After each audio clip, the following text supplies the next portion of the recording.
This cannot be ignored any longer, as the New York Rangers have once again proven they are not ready for prime time this season. We have some shocking insight into why the team has been so bad this season. We're going to break it all down in this episode of Rangers Digest, but before we do that, a quick reminder to hit that subscribe button.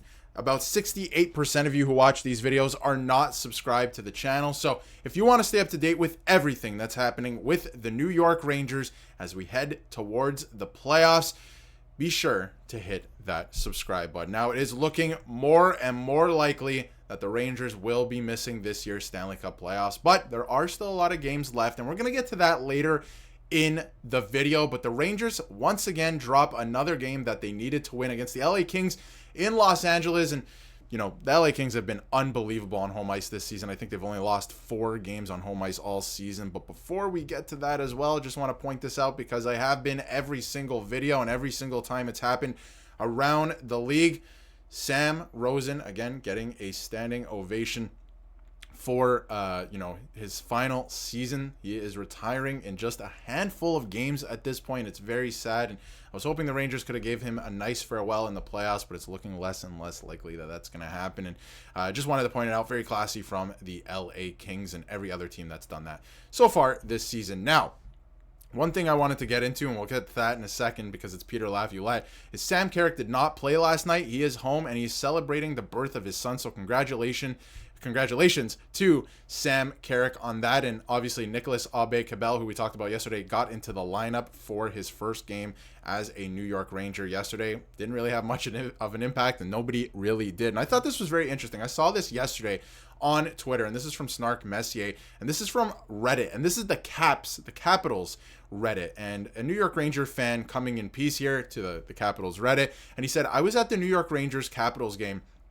in DC back in January, and he said during the game and on the way out, more than a few Caps fans said to me and my wife that Laviolette was ruining and killing the Rangers in the same way that he had ruined the Caps when he was the head coach there just a couple seasons ago." And obviously this year with Spencer Carberry, the Capitals are first in the Eastern Conference, and you know, if they won the game yesterday, first in the league as well. So pretty crazy stuff there. And I mean, you can kind of see a difference between Laviolette's Capitals and now Spencer Carberry's Capitals. And can any of you tell me why those Caps fans were referring, what they were referring to specifically, what went down with his tenure as head coach of the Caps, resulting in his firing? I don't think we have to get into the specifics of the Reddit, thread there. We all know what's happening at this point. I'm not sure Laviolette's the guy to bring this team any further. They have to get younger. We know that that's going to happen. And this is from Adam as well. The Rangers are obviously not a good team, and I don't know if Laviolette's going to make it past this season. But beyond that, they are completely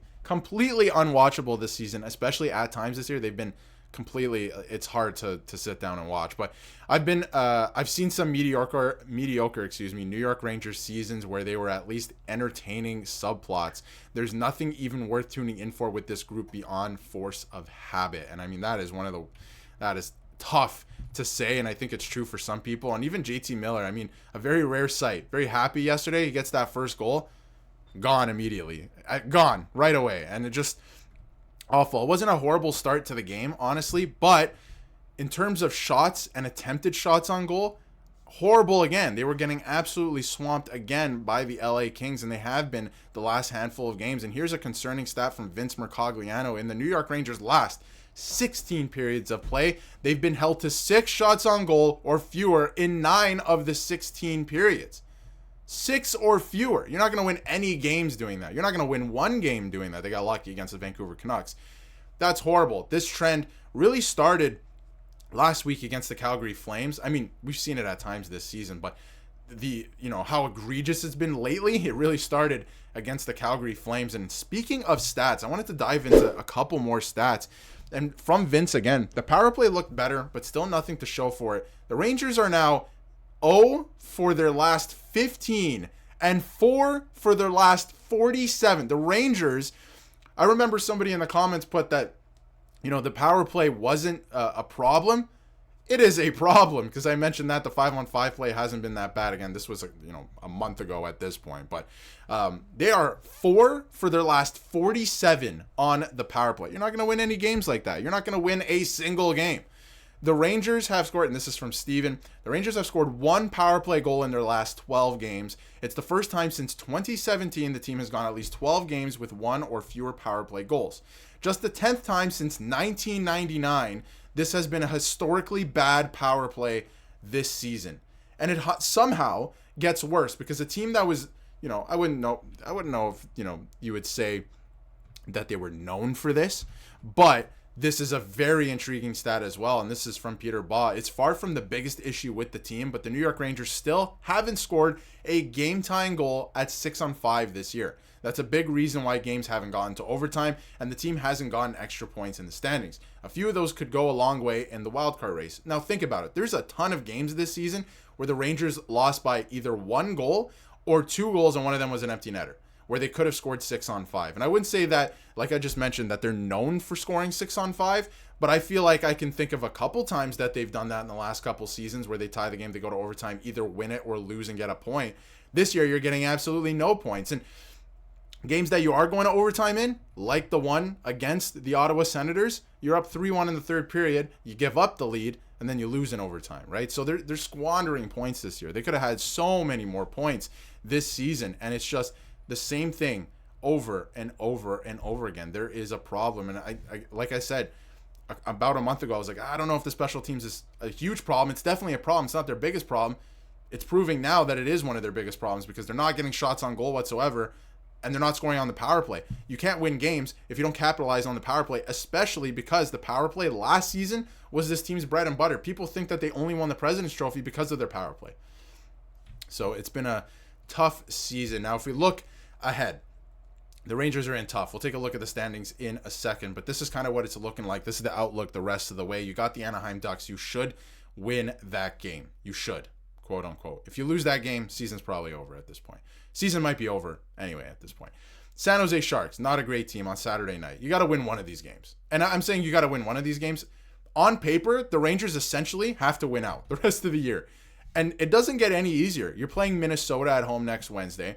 Then you got next Saturday against the New Jersey Devils, and it's an early game, one of the earliest games there. It's 12:30 p.m. on a Saturday in New Jersey. You have to beat New Jersey there. You have to get points. Is it going to happen? I don't know. I don't know with this team anymore.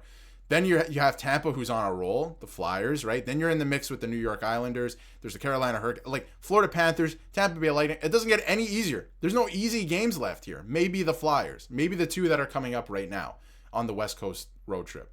That's it. You got 3 easy games, and on paper, you essentially have to win out the rest of the year. I've been very optimistic all season. I defended Peter Laviolette earlier this season. I don't know if they're going to make the playoffs at this point. It's not looking likely. I think we have to come to terms with the reality. They did themselves 0 favors over the last little while. They squandered so many points, and I'm not sure Peter Laviolette is the guy anymore to lead this team. I think they have to get younger, and if they were keeping the same core group like we saw with Gerard Gallant, I'd be saying there's no way you can hire a new coach. He has to stick it out. They have to stick with this guy. It's not working anymore. He's not the guy to lead this group. Again, he's not going to get fired this year, probably in the offseason if it were to happen, but I think that it has to happen in the offseason. They have to get a younger coach.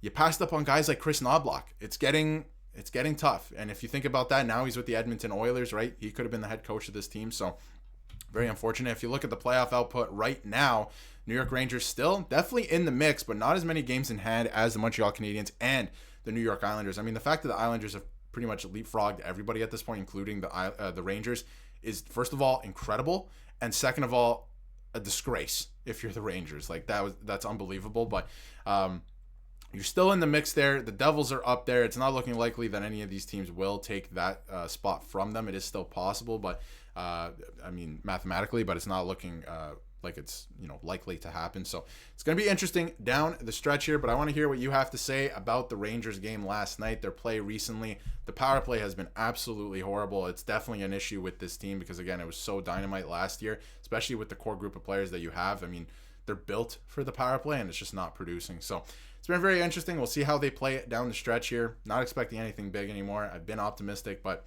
we got to come to terms with reality, and they've given up a lot of points that they should have had. But let me know what you think in the comments, and if you haven't yet, hit that subscribe button so you can stay up to date with everything New York Rangers.